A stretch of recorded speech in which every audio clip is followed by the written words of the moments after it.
ሳልሳይ ክፋል ሎሚ ድማ ከምቲ ኣብታ ዝሓለፈት ካልኣይ ክፋል ከም ዝበልኳ ሳልሳይ ክፋል ብዛዕባ እንታይ ኢልና ነርና ውሳነ ምስ ተዋህበ እንታይ ይኸውን ናይ ፎርም 842 ወይ ድማ ፎርም 681 ውሳነ ምስ ተዋህበ እንታይ ይኸውን ኢልና ነርና ክንፀግዲ ወይስ ክቕበሉ ንዝብል ኢና ክንዛረበሉ ስለዚ ሳብስክራይብ ኣይትረስዑ ሼር ኤንድ ላይክ እውን ኣይትረስዑ ማለት እዩ ንኣዋርሕ ምናልባት እውን ንዓመታት ድሕሪ ምንፅባይ ኣብ መወዳእታ ውሳነ ይበፅሓኩም ግን ሓደ ማንም ሰብ ዘይገልፆ ሕቶ ኣሎ ቀፂሉ ብሓቂ እንታይ እዩ ዝኸውን ድሕሪ ውሳነ ምብፅሑ እንታይ እዩ ዝኸውን ሎሚ ነቶም ክልተ መገድታት ቅቡልነትን ውድቅን ብዝርዝር ክገልፆም እየ ነቶም ክልተ ምንፃግን ወይ ድማ ምቕባልን ብዝርዝር ክገልፀልኩም ክፍትን እየ ማለት እዩ ሙሉእ ድልውነት ምእንቲ ክህልወኩም ሶሪ ስለዚ ብዝርዝር ክገልፀልኩም ክፍትን እየ ማለት እዩ ንምንታይ ሙሉእ ድልውነት ምእንቲ ክህልወኩም ተዳሊኹም ሙሉእ ንክትፀንሑ ማለት እዩ እዚ ሓሳብ እዚ ኣምፅየ ወይ ድማ እዚ ነገር ክገልፀልኩም ደልየ ማለት እዩ መብዛሕትኡ ሰብ ትኩረት ዝህብ ጥራይ ክቅበሉኒ እዮም ኣብ ዝብል እዩ ብዙሕ ሰብ ኩሉ ግዜ ክቅበሉኒ እዮም ኣብ ዝብል ትኩረት ይህብ እዩ ምናልባት ክነፅጉኒ እዮም ዝብል እውን ህሉ ክኸውን ይፈርሕ ክኸውን ግን ገለገለ ድማ ክቅበሉኒ እዮም ጥራይ ስለ ዝብል ነዚ ክንዛረበሉ ፅቡቅ እዩ ግን እቲ ሓቂ ድሕሪ ውሳነ ዘሎ ኩነታት ንሂወትኩም ሙሉእ ብሙሉእ ክቅይሮ ይኽእል እዩ እቲ ድሕሪ ውሳነ ዝመፅእ ነገር ንሂወትና እንታይ ሙሉእ ብሙሉእ ክቅይሮ ይኽእል እዩ ስለዚ ካብቲ ኩሉ ሰብ ዝምነዮ ህሞት ንጀምር ካብቲ ኩሉ ሰብ ዝደልዩ ነገር ወይ ከዓ ክኾነሉ ዝምነዮ ህሞት ንጀምር ኣየና እሱ መመልከቻኹም ተቐባልነት እንተረኺቡ ወይ ድማ ንስኹም ዘእተኹሞ ወረቐት ፎርም ድሕሪ ኩሉ ነገር ተቐባልነት ረኺቡ ነቲ ዝሕጉዝ ዜና ትረኽቡ ሓደ ነቲ ዝሕጉዝ ዜና ትረኽብዎ ቪዛኹም እንተተፈቂዱ በዞም ስዑብ መገድታት ይሕበረኩም ቪዛኹም እንድሕር ተፈቂዱልኩም ብአና ይሕበረኩም በዞም ስዑብ መገድታት ይሕበረኩም ብኢሜል ሓደ ግዜ ብማሕበራት ኣቢሉ ወይ ድማ ብኤምባሲ ኣቢሉ እዚ እቲ ብዙሕ ሰብ ክፅልየሉ ዝፀንሐ ህሞት እዩ ማለት እዩ ካብዘን ሰለስተ ሓዲኡ ክመፀኩም ወይ ድማ ክሕበረኩም እዩ ማለት እዩ ስለዚ እዚ ኣየናዩ እቲ ኩሉ ሰብ ክፅበዮ ዝፀንሐ ህሞት እዩ ኦፍኮርስ ኩሉ እቲ ዝፈተነ ሰብ እንታይ እዩ ዝፅበ ሓደ መዓልቲ ወረቐት ተቐባልነት ረኺቡ ክኸይድ እዩ ዝፅበ ስለዚ እዚአን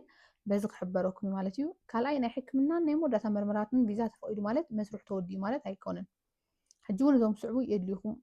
እዮም ናይ ሕክምና መርመራታት ሜዲካል ኤግዛሚኔሽን ናይ መወዳእታ ናይ ድሕነትን ድሕረ ባይታን መርመራ ባክግራውንድ ቼክ እንታይ እዚኦም ከድልዩኩም እዮም ኣብዚ መስርሕ እዚ ፀገም እንተሃልዩ ጉዕዞኩም ክድንጊ ይኽእል እዩ እዚ ኩልና ንፈልጦ ፕሮሰስ ዘለና ሰባት ንፈልጦ ኢና ከምዚ ንፈልጦ ድማ እንድሕር ሜዲካል ጌርካ ዝኾነ ነገር ሕማም ተረኺብካ ማለት ከፅንሕ ዝኽእል ፅናሕ ተባሂልካ መድሃኒታት እንዳተኸታተልካ ዝተመሓላለፈ ሕማም ንብሎ ስፔሻሊ መድሃኒትካ እንዳተኸታተልካ ክትፀንሕ ትኽእል ኢኻ ስለዚ የዶንጌልካ ዳ እምበር ካልእ ዘምፅኦ ነገር የለን እንታይ ዳ የዶንጌልካ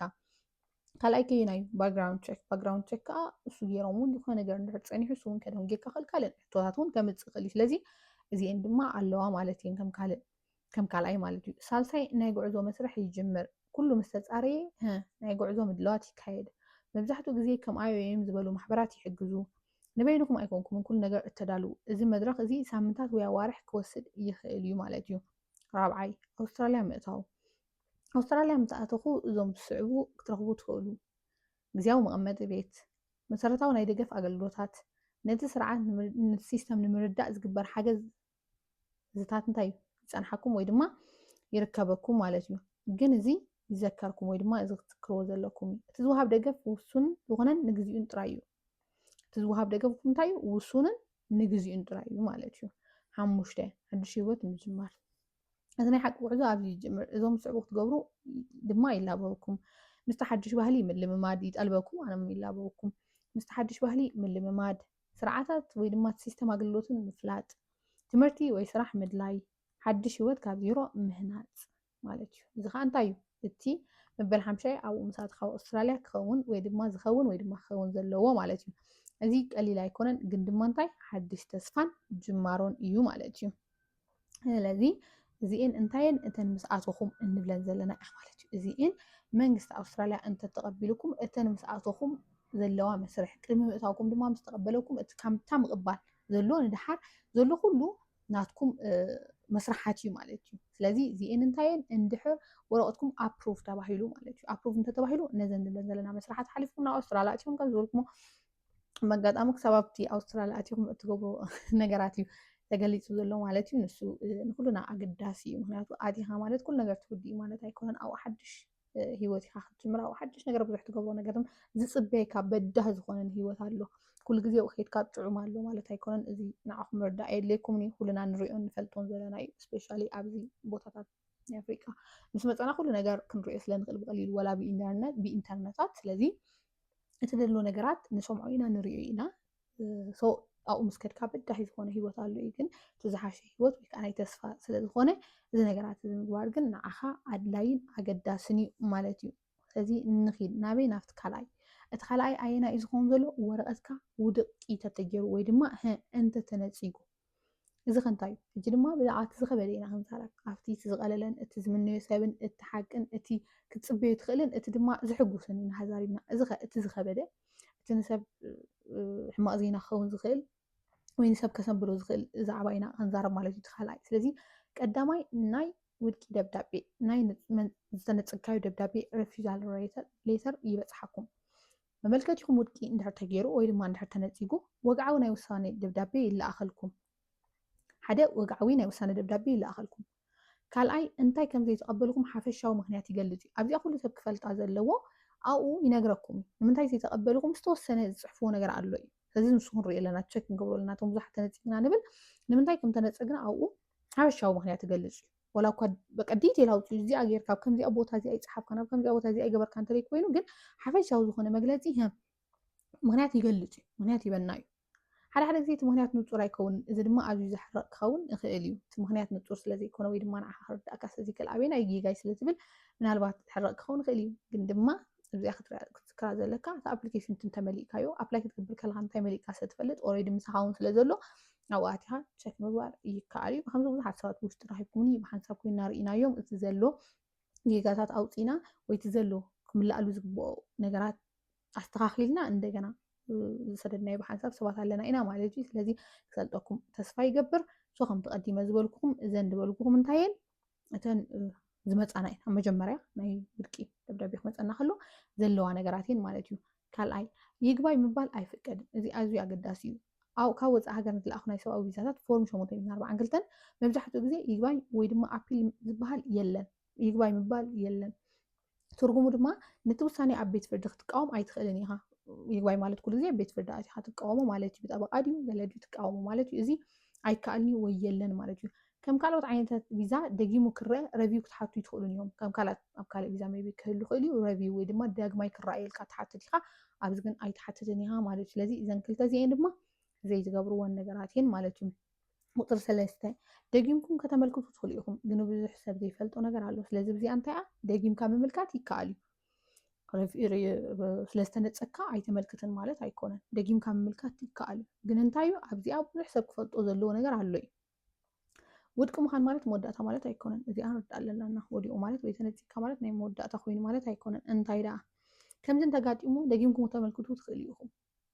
ኩነታትኩም እንተተቐይሩ ሓደ ኩነታትኩም እንተተቐይሩ ካልኣይ ዝሓየሉ ሰደናት እንተሃልዩምኩም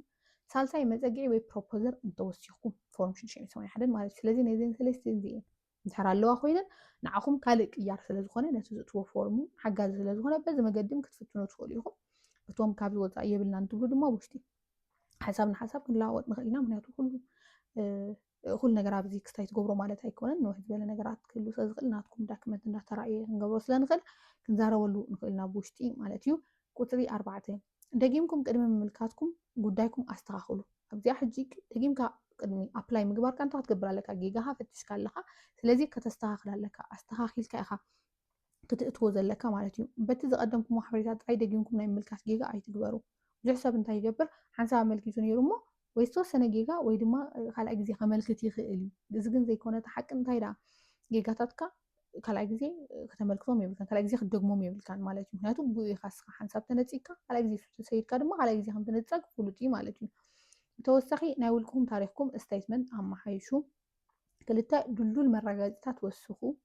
ሰለስተ ድኹም ጎንናትኩም ኣዕርዩ ኣብኡ ዘሎ እቲ ድኹም ጎንታት ዝበሃል እንታይ ክትገብሩ ኣለኩም ከተዕርይዎ ኣለኩም ማለት እዩ እዘን ሰለስተ ትገብሩ ካልኣይ መመልከቻኹም ናትኩም መመልከቲኹም ዝሓየለ ክኸውን ኣለዎ እምበር ቀዲሙ ዝነበረ ድጋሜ ጥራይ ክኸውን እየብሉን ዝሓየለ ክኸውን ኣለዎ እምበር ተቀዲሙ ዝነበረ እንታይ ዳግማይ እሱ ክኸውን እየብሉን 5 ካልኦት ኣማራፂታት ረኣዩ እናተፀበኹም ከለኹም ወይ ረፊዛል ምስ ተባሃልኩም ናብ ካልኦት ሃገራት ኣመልክቱ እዚ ይከኣል እዩ ማለት እዩ ብሓፈሻ ኣብዚ ስለ ዘለኹ ካልእ ከመልክት ኣይክእልኒ ንዝበሃላ ተሓስባ እንድሕር ዕድላት ተረኺቡ ናብ ካልእ ምምልካትም ይከኣል እዩ ናብ ካልእ እናመልከትካ እውን ክትፀንሕ ትኽእል ኢኻ ስለዚ እዚ ክትገብር ትኽእል ኢኻ ምስ ዩኤንኤችሲአር ንጡፍ ርክብ ይሃልኹም ንዩኤንኤችሲአር ዝሕግዝኩም ቦታ እንድሕር ሃልዩ ምስኦም ምስ ዩኤንኤችሲአር እንታይ ኢለ ፀኒሐ ንጡፍ ርክብ ይሃልኹም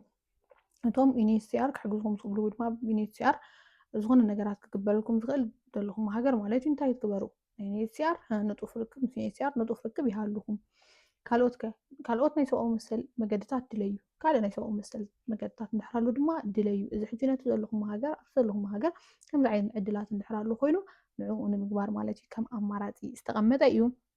ኣብ ሓደ ኣማራፂ ጥራይ እንታይ ኣይትፀግዑ ኣብ ሓንቲ ኣማራፂ ጥራይ ክትፅጋዕ የብልካን እንታይ ደኣ ክትገብሮ ዘለካ ክትገብር ኣለካ ክትፍትኖ ዘለካ እውን እንድሕር ሃልዩ ክትፍትኖ ኣለካ ካብ ኮፍ ኢልካ ምፅባይ ኩሉ ግዜ ኣነ እውን ዝላብዎ እንድሕር ዝግበር ነገር ሃልዩ ክንገብር ኣለና ዝፍተን ነገር እንድሕር ሃልዩ እውን ክንፍትን ኣለና ስለዚ እዚ ሕጂ ከም ኣማራፂታት ዝነገርኩም ነገር እዩ እንድሕር በዚ ነገር ክንረኽቦ ንኽእል ነገር ሃሊና እንታይ ክንገብር ኣለና እዚ ኣማራፂታት ክንጥቀመሉ ኣለና ሓደ ነገር ስለዝፍተና ኣብ ሓደ ጥራይ ተሓዚእና ክንፀንሕ የብልናን ማለት እዩ ኣብ መወዳእታ እቲ ኣነ ምሳኹም ክዕልሎ ዝደሊ ወይ ክበሃሃሎ ዘለኒ ክብለኩም ማለት እዩ እዚ መስርሕ እዚ ቀሊል ኣይኮነን ገሊኦም ሰባት ንዓመታት ይፅበዩ እሞ ይፍቀደሎም ገሊኦም ከ ይፅበዩ እሞ ይንፀጉ ወይ ድማ ወረቐቶም ውዱቕ ይግበር ማለት እዩ ፍትሒ ዘይብሉ ኮይኑ ክስማዓኩም እኽእል እዩ ኣዝዩ ዘደክሙን እዩ ግን ሓንቲ ነገር ኣገዳሲት እያ ኣብዚ ኩልና ክንፈልጣ ዘለና ኣገዳሲት ነገር ኣላ ቅድመ ምድላው ሓቀኛነት ከምኡውን ዘይምቑራፅ ፐርሲስተንስ ነዞም ሰለስቲኦም ክፋላት እንተተኸታቲልኩሞ ሕጂ ነዞም ሰለስተ ዘቕረብኩልኩም ክፋላት ካብ ሓደ ክሳብ ክልተ ሰለስተ ሓቂ ኣብ ሰለስተ ክፋላት ሰሪዐ ከምፅኦ ፈቲነ ነይረ ስለዚ ነዞም ሰለስተ ክፋላት እንተተኸታቲልኩሞ ሕጂ ተረዲእኩሞ ኣለኹም ዝብል ግምት ኣለኒ ሰለስተ ክፋላት በብደረጃን ዘምፅኽዎን ኣብዚአን ተረዲእኩሞ ዝብል ግምት ኣለኒ ስለምንታይ ምድጓያት ከም ዝፍጠሩ ኣምፂና ነርና ስለምንታይ ምድጓያት ከም ዝፍጠሩ ከመይ ጌርኩም ጉዳይ ኣብ መጀመርያ እንታይ ኣምፂና መጀመርያ ክፋል ስለምንታይ ምድጓያት ከም ዝፍጠር ኣብ ካልኣይ ከ ከመይ ጌርኩም ጉዳይኩም ተሕይሉ ወይ ድማ ተመሓይሽዎ ትኽእሉ ሳልሳይ ከ ድሕሪ ውሳነ እንታይ ከም ዝኸውን ድሕሪ ውሳነ ናይ ምቕባልን ምንፃግን እንታይ ከም ዝኸውን ስለዚ ሰለስተ ክፋላት ተዘራሪብና ነርና እዚ ፍልጠት እዚ ካብ ብዙሓት ንላዕሊ ንቑሓት ይገብረኩም እዚ ፈሊጥኩም ምፅናሕ ካብ ብዙሕ ሰብ እንታይ ይገብረካ ንቑሕ ኮይንካ ከምፀንሕ ወይ ከዓ ንቑሕ ይገብረካ ማለት እዩ ስለዚ ኩሎም ተኸታቲልኩሞ ዓጊብኩምሉ ከምኡ ድማ ተረዲእኩም ክኸውን ተስፋ ይገብር ኣብቲ ናይ ካመንት ወይ ድማ ኣብቲ ናይ ርእይቶ ድማ እንዳሃፀብኩም ዲኹም ዘለኹም ተፈቒድኩም ድዩ ወይስ ውዱቕ ኮይንኩም ዲኹም ከምኡ ድማ እዞም ኣሕዋተይ ኩልኩም ኣብ መላእ ዓለም እትርከቡ ናይ ኣውስትራልያ ፕሮሰስ ፈቲንኩም ንኣውስትራልያ ዝኣትኩም ብዙሓት ክትህሉ ስለትኽእሉ ነቲ ኣብዚ ዘሎ ሰብ ወይ ኣብ ዝተፈላለዩ ኩነታት ናይ ዓለም ኮይኑ ዝፅበ ዘሎ ይእትዩ ሓበሬታ ክትህቦ ከምኡ ድማ ኣብቲ ናተይ ናይ ርእይቶ እቶም ዝተቐበልኩም ዘይተቐበልኩም ጥራይ ኮና ንደሊ ንሕና እቶም ዝተቐበልኩም እውን ንሕና ከምዚ ዓመተ ምህረት እቲና ኣብ ክንዲዚ እውን ተቐቢሎምና ምባል ነቲ ዝፅበ ዘሎ ሰብ ከም ተስፋ ክኸውን ይኽእል እዩ ነቲ ምድንጓያት እውን ንቡር ከም ምኾነ ካብ ብኣፍ ጥራይ ብተግባር ክርኢ ከሎ እቲ ሰብ እንታይ ይኾኖ መሲልኩም ሓይሊ እዩ ዝህቦ ተስፋ እዩ ዝህቦ እሞ ስለዚ ኣብ ካመንት ሕጂ ክፅሕፉ ለይ ዝደሊ ኣቐዲመ ኣብ ካመንት እንታይ ዓይነት ሰባት ከም ፅሕፉ ነጊረኩም ነይረ ኩልኩም እውን ፅሒፍኩም ኢኹም